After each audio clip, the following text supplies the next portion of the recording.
தனுசு ராசி அன்பர்களே, உங்கள் ராசிக்கு 3ஆம் இடத்திலிருந்து 5, 9, 12ஆம் இடத்தை பார்த்து கொண்டிருந்த சனி பகவான் 29/6/2024 முதல் 15/11/2024 வரை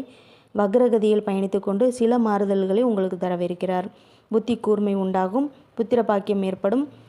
புகழ் கௌரவம் ஏற்படும், கடின உழைப்புக்கு ஏற்ற வருமானம் கிடைக்கும், ஆன்மீக வழிபாடு பயணங்கள் ஏற்படும், உடல் நலம் தேறி வரும், சுப செலவுகள் உண்டாகும், வெளிநாடு வணிகம் சிறப்பான வளர்ச்சியை கொடுக்கும், மனபயம் நீங்கி தைரியம் உண்டாகும், தந்தை மற்றும் தந்தை வழி உறவுகளிடையே இருந்து வந்த கருத்து வேறுபாடுகள் நீங்கும், வேலை இல்லாதவர்கள் முயற்சி செய்து கொண்டிருப்பவர்களுக்கு வேலை கிடைக்கும், தொழிலில் இருந்து வந்த நஷ்டங்கள் நீங்கி நல்ல வளர்ச்சி ஏற்படும், உத்தியோகத்தில் உள்ளவர்களுக்கு பதவி உயர்வு கிடைக்கும், இடமாற்றமும் கிடைக்கும், அரசு சம்பந்தமான வேலைகளில் மேன்மை உண்டாகும், மாணவர்கள் படிப்பில் கவனம் செலுத்துங்கள், செல்வம் செல்வாக்கு கிடைக்கப் பெறுவீர்கள், சுபகாரியங்கள் இனிதே நடைபெறும். உங்களது சுய ஜாதகத்தையும் ஆய்வு செய்து கொள்ளுங்கள்.